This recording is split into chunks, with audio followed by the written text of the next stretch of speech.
In the most recent balance patch, Yufine got a bunch of changes, and one of the changes has increased her damage on Banshee past every unit in the game. It's even more than Viken now. So she's now by far the best unit for Banshee 13 one-shot, and I'll go over what the changes she got were, what her new damage looks like, as well as any extra considerations you'll have to take into when building her team. Yufine got a lot of changes, and we don't care about all of them, like this S2 change doesn't matter at all. She now gets self-attack buff on S3, that doesn't matter either because Vivian's already giving us attack buff. And also her imprint concentration got changed, which is I guess technically a nerf for Banshee, because crit chance isn't a valuable stat with Hellcutter giving us so much crit chance, but we don't really... This imprint should be something that we're factoring into our Banshee viability. So the stuff that does matter is her S3 used to get Death Pen when the target was silenced, and this is just damage dealt increase when the target has a debuff. The important part here is that it works on any debuff now, which just means Death Break will further increase your damage. We don't really care about the Death Pen being changed to damage dealt increase. More damage is more damage. And this will also kind of affect our tuning.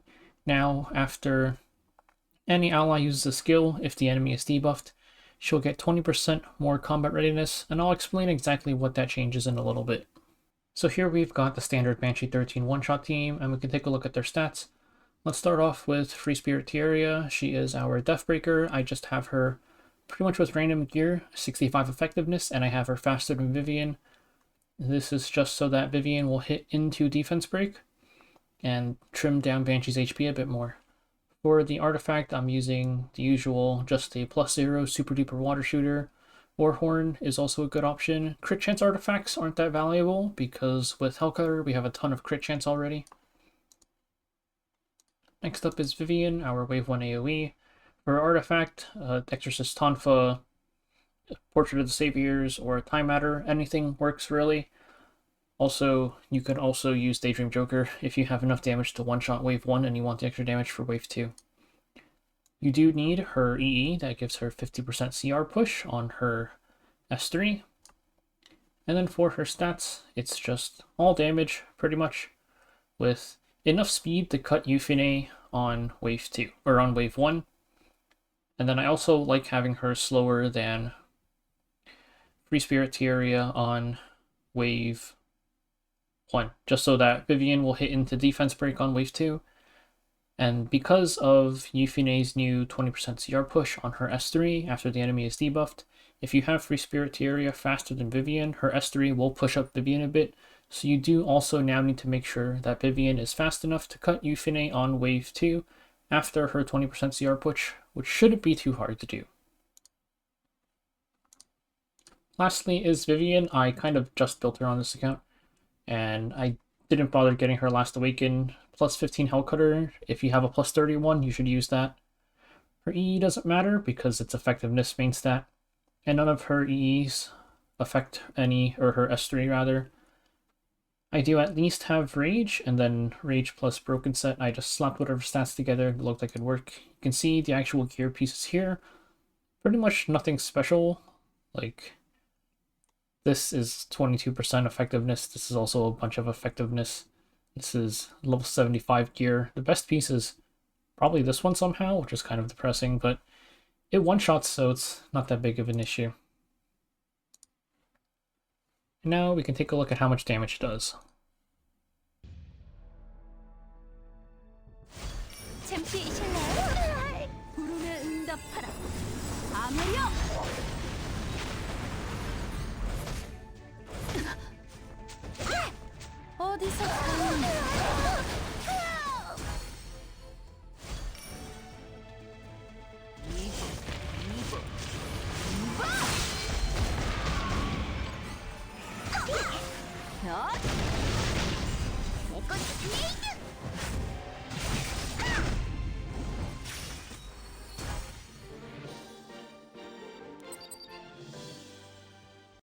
So that was pretty good. Not really a mind-blowing damage number or anything, but that's mainly because I was using really scuffed gear with a only +15 Hellcutter, and I didn't bother getting her Last Awaken. She does still outdamage all of the other Nukers for Banshee 13. Before we take a look at where she ranks, with the other ones, or rather their damage comparisons, let's take a look at some team building considerations. So the main thing that is going to be affecting what you need to look out for when you're team building is this 20% CR push when the enemy is debuffed after any ally takes a turn, pretty much. So after your Deathbreaker uses their Death Break, in this case it's FSTieria with her S3, Yufine is going to push up. So sometimes, because this is only 85% Death Break, people will run double Death Breakers. And this is just so that, in this case, with 2 Death Breaks, you'd have a 97.75% chance to Death Break. But there's going to be a few problems with this. First up is Leo isn't really usable with Yufine anymore, because his S3 applies speed down and stun, and he has to use this wave 1 in order to use his Death Break on wave 2. With him using it on wave 1, he's going to give Yufine a CR push after he uses his S3, and then that will cause Yufine to push ahead of Vivian. You would need an insanely fast Vivian in order for Yufine to not push ahead of Vivian. And so it's not really going to be worth it, and also Vivian would have to outspeed Leo, so she wouldn't be hitting the Death Break. At which case, there's not really any point in using Leo, because you'd probably lose more damage from Vivian not hitting the Death Break than you would gain from this 8.4% attack imprint. So Leo's not really usable, either as a solo Death Break, and also not as a secondary Death Breaker. So if we look at other secondary Death Breaker options, one of the options is going to be Shadow Rose, who I think is kind of the only option, because the problem is that you're going to need your second Deathbreaker to match FSTieria, where they use a different skill on wave 1 without any debuffs, and then Deathbreak on wave 2. Because the problem with running units with Deathbreak on S3 is that after they Deathbreak, Yufine will push up, and you have to make sure Yufine doesn't cut them either. But Vivian has to S3 and then S2 on wave 1, so you'd have to make your Vivian insanely fast, while also making your 2 Deathbreakers fast enough to not get cut by Yufine, so it'd be way too much tuning and kind of a hassle, though it is potentially an option. But S-Rose, she'll S3, and then S2 on wave 2. Only thing is, your Vivian still does need to be kind of fast, because you need to make sure that Vivian is past Yufine after S-Rose uses S3. So that's the main consideration. I'd say S-Rose is your main secondary Deathbreaker if that's kind of your thing, but typically I'd say you should just use this slot for friendship farming. And now we can take a look at the Yufine's damage comparison with all of the other Nukers. So this is the Banshee 13 sheet that I maintain, and in here there is a one-shot tab. Down at the bottom we can see all of the damage values, or rather damage comparisons, for every single unit that can one-shot Banshee 13. The cutoff for me is anything worse than Ram. I have Ram above Scout, but Ram is less damage than Scout. So anything less damage than Ram isn't listed. And we've got a ton of units on here. Every single unit here is tested with the exact same gear. So because of stuff like different awakenings and overcaps, I did do a little bit of stat swapping for any excess crit chance and crit damage. This doesn't affect Hellcutter though, because like Hellcutter lets you drop your crit chance to super low values.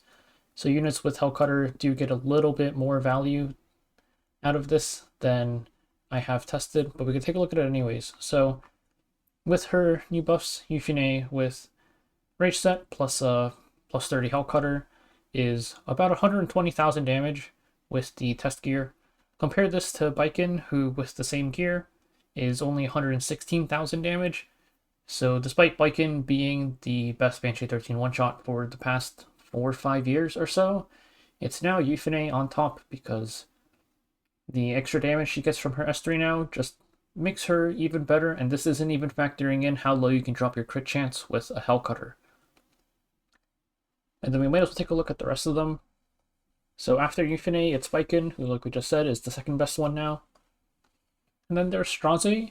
Straze, his really nice thing is that you can use Wanda with Song of Stars to get your win rate pretty high, because Wanda innately has target on her S2, so you can combine that with Song of Stars. And also, once you get really good gear, Chloe, with her 100% Magic Nail, ignoring F-Res, gets you 100% one-shot. His damage requirement is a little bit deceptive. It's technically higher than what's listed here, because when you're doing a 3-man, Wanda and Chloe aren't going to do too much damage unless you have them fully built, which isn't what most people have. So it's going to be a little bit higher than what's shown here. And the last one, for the ones I'd say that you should really bother looking at, is Bellona. Bellona also, her damage requirement is a little bit higher compared to the other ones because her team comp is different from everybody else. In the run I just showed, you had Vivian plus FSTieria, but Bellona uses either Loka, Leica, or Alots, because she's going to clear wave 1 by herself, then you use some CR pushes to push her up to attack on wave 3, or on wave 2, because she's going to S2, and then you either push with Loka or Alots, or you dual attack with Leica, and then she'll S1, proc S3, and that'll be the one-shot. So because she needs to do more damage, the damage requirement is about like 20,000 more compared to everyone. So this 129, if we're making it about even with everyone else, is more like a 109, which is why she's all the way down here, even though it says 129. And then below that, which I'm not going to go too in-depth into, is just everybody else. Everyone else down here works the same with the Vivian FSTieria team. They just do less damage overall. So I'll put this in the description just in case anybody wants to look at it. You can see all of the damage values for all the units here. And this is mainly just to get a sense of where they rank, even if this isn't 100% accurate, because this min stat requirement is exactly how much damage you would need to kill Banshee, assuming you trim as much HP as possible, which generally isn't going to be the case.